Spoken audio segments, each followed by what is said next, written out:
자수를 하게 된 가장 큰 이유는 이제 의사가 되고 싶다는 꿈을 포기할 수 없어서였어요. 이제 기억도 진짜 잘 나지 않는 어린 시절부터 이제 어머니 말씀으로는 의사라는 꿈을 되게 키워왔다고 말씀해 주셨어요. 이제 오랜 꿈이었기에 다른 길을 걷는 거는 정말 생각도 못했고, 따라서 의사의 꿈을 포기할 수가 없었어요. 그렇기 때문에 저는 절실한 마음으로 다시 한번 도전하였습니다.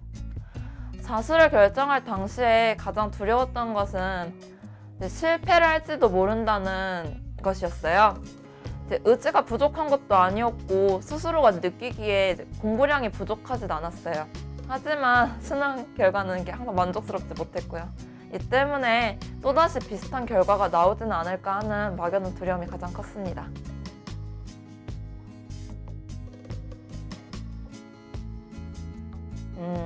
철저한 관리 시스템 때문이었어요. 저는 자유로운 분위기의 통합 재종반이랑 혼자 하는 독학 재수반 같은 건 맞지가 않았어요. 그래서 적절하게 통제된 분위기 속에서 공부 능률이 더 오른다는 것을 경험적으로 알고 있고, 그래서 기숙학원에서의 수험 생활을 선택했어요. 특히 그러던 중에 하이퍼 의대간이 여타의 다른 학원에 비해 학습 관리를 철저하게 해주고 의대 진학률이 높다는 것도 알게 됐어요. 학원 홈페이지를 통해서 사전에 접할 수 있었던 다양한 프로그램들 역시 마음에 들어서 선택하게 되었고요. 강남 하이퍼 의대간은 철저한 관리를 통한 최적의 면학 분위기를 느낄 수 있었어요. 여타의 학원들 같은 경우는 학기가 지나고면 분위기가 흐트러지는 경우가 되게 많아요. 학생들이 많이 떠드는, 예를 들어서. 근데 이는 공부에 의지가 있는 다른 친구들에게까지도 악영향을 주곤 해요. 공부하고 싶은데 옆에서 떠들면 짜증나잖아요. 하지만 강남 하이퍼 의대간은 학기 시작할 때부터 끝날 때까지 관리를 정말 철저하게 해주어서 완벽한 공부 분위기를 유지시켜 주었어요.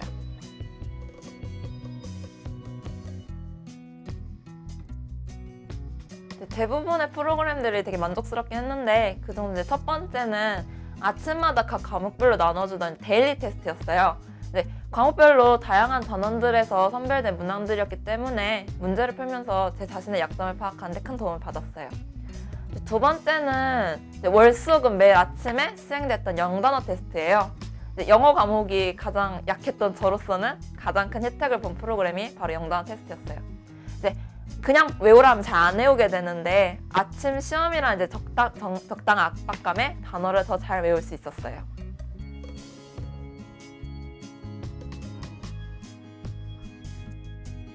자수까지 하다 보니까 모든 것을 겸손하려는 마음가짐으로 임하려고 노력을 했어요. 꼼꼼하게 놓치지 말고 공부하자, 아는 것도 다시 한번 제대로 보자 라고 스스로를 되뇌었어요. 남들보다 재수 생활을 여러 번 겪었고 그동안 쌓아온 공부량에 대해 어느 정도 자신감도 가지고 있었어요. 하지만 이런 생각이 저에게 독이 될 수도 있다는 생각이 역시 들었어요. 수험 생활에서 자만하는 순간 공부에 소홀해지고 결국은 원하는 결과를 못 얻을 수도 있기 때문이었어요. 따라서 저는 공부할 때 지금 이 내용을 처음 배운다 라는 생각으로 최대한 집중하면서 공부하려고 노력했어요. 또한 본질적인 것에 집중하려고 노력했어요.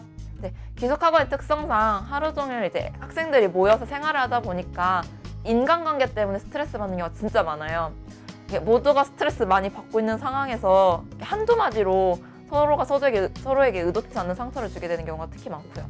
이에 저는 인간관계로 인한 스트레스를 받고 그것이 학업에 지장이 주는 것을 원천적으로 차단하고 싶었어요.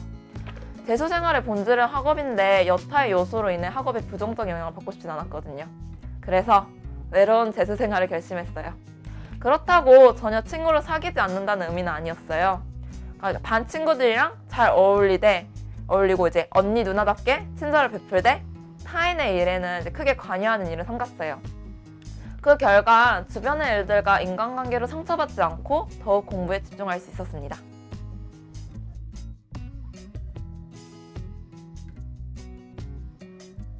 학원에서 나눠주는 HSP를 이용하여 학습계획표를 짰어요.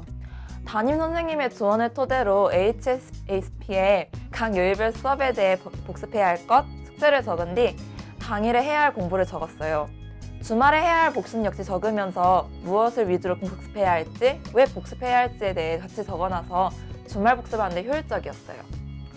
자습 시간은 우선적으로 당일 수업에 대한 복습 및 숙제로 우선순위를 두었어요.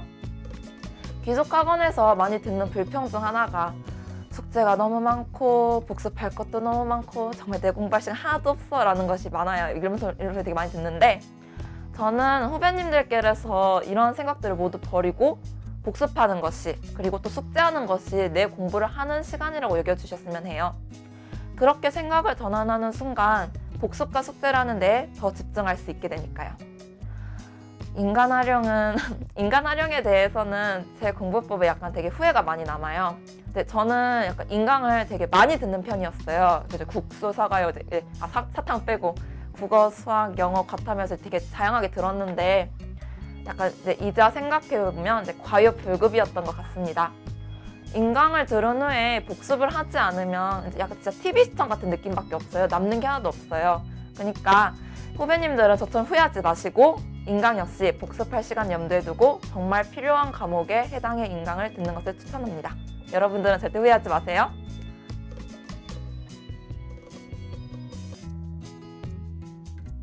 국어 공부의 핵심은 기출문제 분석이에요. 이때 중요한 것은 기출문제를 단순히 반복해서 푸는 것이 아니고 지문대로, 문제대로 분석하며 공부하는 것이에요.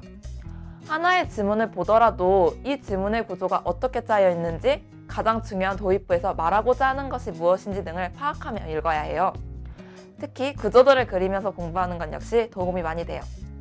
문제의 성질을 분석할 때는 답인 것은 답인 이유를, 답이 아닌 것은 답이 아닌 이유를 적으면서 공부하는 것이 좋아요. 특히 이때는 자신의 생각을 적되 그 생각은 지문에 근거가 있어야 합니다. 특히 그해 6월, 9월 평가원은 수능에 많은 영향을 미쳐요. 따라서 다른 기출문제보다 더 철저하게 분석하여 수능 보는 그날까지 매주 주말마다 공부하는 것이 좋아요. 많은 수험생들이 또 기출이야? 라는 생각을 할 수도 있어요. 하지만 기출문제 분석은 시작이자 본질입니다.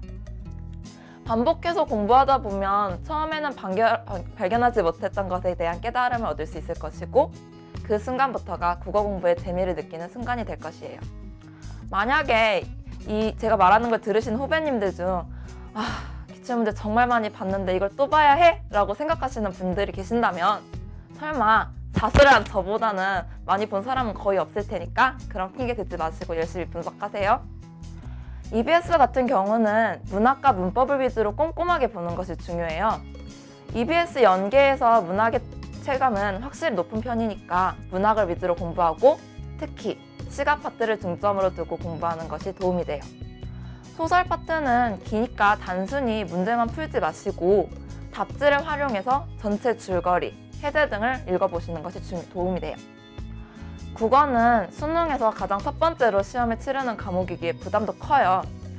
제 아무리 강심장이라 할지라도 국어 과목을 잘 봤느냐 그렇지 않느냐의 여파는 나머지 과목에 크게 작용해요. 그러므로 철저하게 준비하여 수능 때 모두 좋은 성적을 거두었으면 좋겠습니다.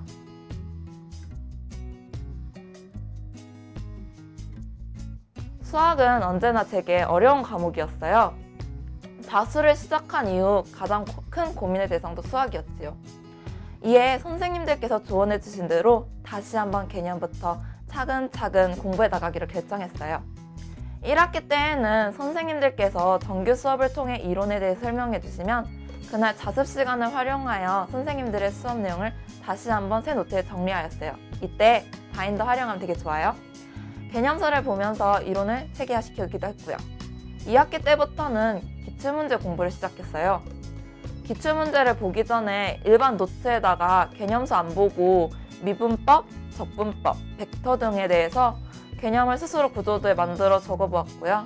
머리로 개념을 기억하는 것보다 직접 써보는 게 많이 도움이 됐어요. 기출문제에 대한 접근도 국어와 다르지 않아요. 단순히 문제를 푸는 것이 아니라 분석에 초점을 두는 게 중요하고요. 특히 4점짜리 문제를 풀 때 문제의 한 문장 한 문장 집중해서 보면 이 문장이 내게 주는 힌트가 무엇일까? 라는 생각을 끊임없이 하고 문제 앞에 적어두었어요. 예를 들어서 미분 가능한 함수 fx라는 문구가 나온다고 치면 이 문제를 풀 때 fx를 미분해 봐야겠구나 라고 옆에 필기해 두었어요. 이때 이제 문제풀이를 할 때 쓰인 개념들을 옆에다 적어두면 개념 공부를 다시 한번 할 수 있어서 일석이조의 효과를 얻을 수 있어요.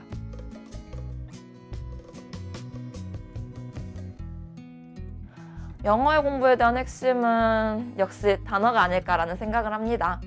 문제풀이 방법을 많이 익힌다 할지라도 단어를 몰라 해석을 못하면 문제를 제대로 풀 수가 없으니까요. 학원에서 나눠주는 영어 단어장을 활용하기도 하고 그 이외에는 지문을 읽다가 모르는 단어가 나오면 따로 작은 노트에 정리해두어 들고 다니면서 암기했습니다. 해석이 매끄럽지 않게 되는 구문도 되게 많을 텐데요. 이런 구문들은 따로 정리해서 반복적으로 보는 것 역시 큰 도움이 돼요. 만약 단어 구문이 완벽한데도 문제 푸는 스킬에 대한 공부가 필요하시다면 저는 정규 수업 선생님들의 수업을 열심히 들으라고 조언해드리고 싶습니다. 선생님들께서 가지고 계시는 노하우를 반복적으로 훈련하여 체화시키면 큰 도움을 받으실 수 있으실 거예요. 영어가 약했던 제가 수업 시간 선생님들의 풀이법을 열심히 연습하여 수능에서 좋은 성적을 얻어낸 산 증인이기 때문이니까요.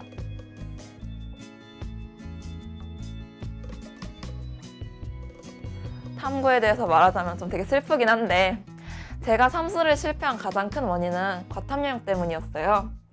동일한 과목을 이제 선택해서 개념을 많이 다졌고 문제풀이 역시 많이 했었는데 성적은 좀 해가 지날 때마다 떨어져가지고 되게 진짜 암울했어요. 그래서 되게 많이 생각을 많이 했는데 고민해보니까 원인은 자만이었다고 생각이 들었어요. 이미 알고 있는 개념이라고 생각하며 기본에 충실하기보다는 문제풀이에 치중해 공부했었기 때문이죠. 이에 사수를 할 때는 하원 생투를 모두 처음 시작한다는 생각으로 공부에 임했어요. 수업이 끝나면 이렇게 자습 시간에 노트 정리를 새로 하면서 복습을 했고 이때 앞 시간에 배웠던 내용을 누적해가면서 복습했어요.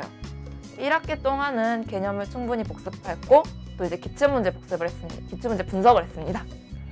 기출문제를 분석할 때 역시 문항에 관련된 해당 개념을 옆에 적으면서 공부를 했어요. 이때 스스로 그 문항에 대해 선지를 직접 만들어보는 훈련도 같이 병행했고요. 과탐은 30분 동안 20문제를 풀어야 하기 때문에 시간이 주는 압박이 되게 커요. 따라서 까다로운 이제 몇 문항, 소위 킬러라고 말하는 그런 문항들을 제외하고는 다른 문제들은 문제를 보는 순간 답을 고를 수 있을 정도의 실력을 만들어 두어야 해요. 이를 위한 이제 훈련하는 데에 누적 복습과 기출문제의 반복적인 분석 및 선지 만들기가 큰 도움이 되었습니다. 킬러 문항에 대한 대비로는 이제 역대 기출문제 중 살펴보면 이제 어려웠던 문항들이 많잖아요. 이런 문항들을 이제 반복해서 살펴봄으로써 문제풀이 팁 같은 경우를 따로 만들어 정리해 두는 것이 가장 큰 도움이 되었습니다.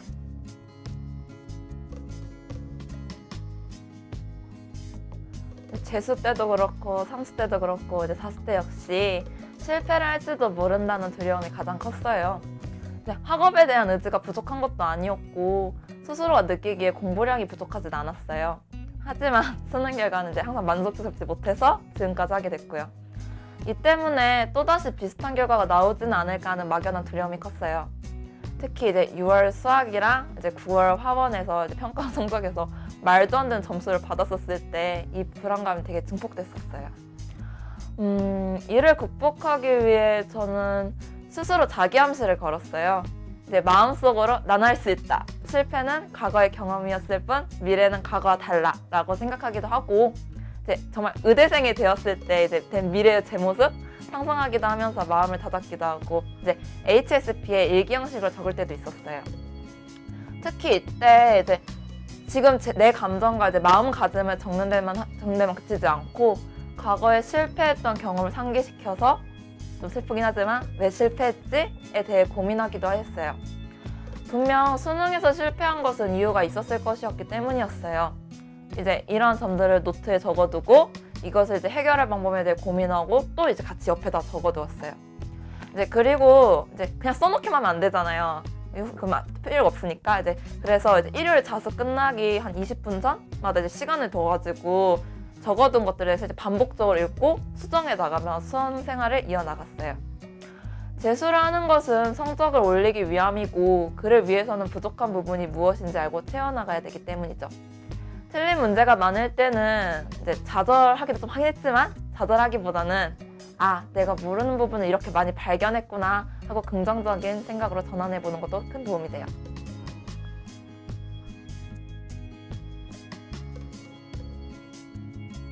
사람들 각각에게는 24시간이라는 동일한 시간이 주어져요. 취침이나 식사 등 어쩔 수 없는 이제 생활 시간을 제외하면 의외로 이제 자투리 시간이 진짜 많아요. 이 시간을 어떻게 활용하는가가 수험 생활을 성공으로 이끄는데 가장 큰 도움, 중요하다 생각해요. 우선은 이제 쉬는 시간이 활용한 데 있는데, 이제 쉬는 시간은 수업 시간 내용을 복습하는 데 사용했어요. 이제 짧은 시간이니까 전부 다 이제 복습은 하지 못하고 이제 선생님께서 이제 강조하신 내용을 중심으로 복습했어요. 이렇게 1차로 이제 짧게 복습하고 나서 자습 시간에 활용해서 이제 다시 한번 정독하거나 아니면 이제 쓰면서 2차 복습을 하면 이제 훨씬 더 수업 내용에 대한 복기가 잘 되고 이해력 역시 높일 수 있었어요. 그러니까 그때 쉬는 시간에 복습을 안 하고 이제 자습 시간에 1차 복습을 하는 것도 좋은데, 제가 해봤더니 기억력이 딸려요. 안 돼요, 잘. 그러니까 쉬는 시간에 1차 복습하시고 자습 시간에 2차 복습하는 것을 추천합니다. 네, 식사 시간에는 이제 밥 먹는 시간을 제외하면 한 20분 정도가 남아요. 이런 시간은 이제 데일리 테스트를 푸는 데 활용을 했어요. 네, 하이퍼 의대관에서는 이제 매일 이제 국어, 수학, 영어, 과학 관련해서 데일리 테스트를 나눠주었는데, 이런 프린트들을 이제 자습 시간까지 끌고 가면 너무 아까우니까 식사 시간 내에 해결하기 위해 노력을 했어요. 그렇게 하면 식사 시간 역시 되게 집중해서 공부할 수 있기 때문에 큰 도움이 되었어요.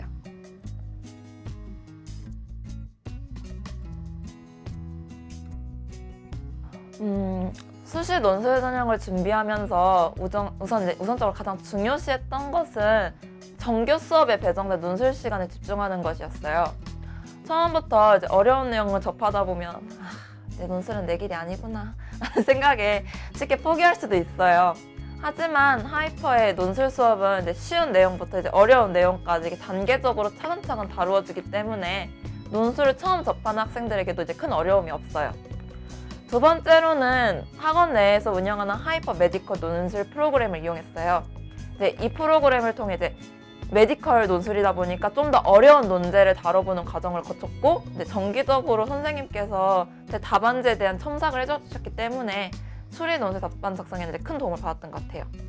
진짜 너무 어려우니까, 문제가 너무 어렵고 하니까 수업도 어렵고 해서 이제 중간에 포기하고 싶다는 생각이 진짜 많이 들었는데, 포기하지 않고 끝까지 열심히 달려서 논술 전형 합격이라는 쾌거를 얻어낼 수 있었던 것 같아요. 마지막으로는 수능 이후 하이퍼에서 운영하는 논술 캠프 수업을 수강했습니다. 이 수업은 수학, 과학, 논술, 논제에 대해서 풀이 논술 수업도 하는데 이제 가장 중요한 게 첨삭 수업을 해주세요. 그래갖고 이 첨삭 과정을 통해서 답안 작성하는 요령을 익히는 데 아주 큰 도움을 받았어요. 논술 전형을 준비할 때 가장 중요한 것은 자신이 논제에 대한 글을 직접 써보는 거예요. 근데 처음 했을 때 어려워요. 이렇게 한두 문제 쓰는 것도 이렇게 쓰는 게 맞나? 이렇게 생각이 들면 되게 어려운데, 자신의 힘으로 좀 어렵더라도 직접 써보고 이제 그 글을 좀 창피하긴 하지만 선생님들께 직접 검사 받는 과정을 통해 수정해 나간다면 훨씬 더 좋은 글을 쓸 수 있게 될 것이에요.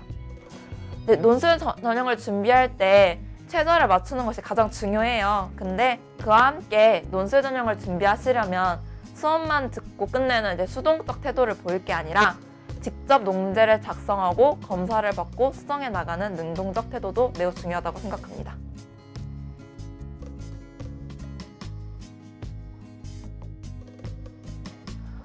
재수를 하게 되면 이제 대부분의 학생들이 이제 공통적으로 가지는 생각이 이제 남들보다 뒤처지면 어떡하지? 또 실패하면 어떡하지?라는 이제 막연한 불안이에요.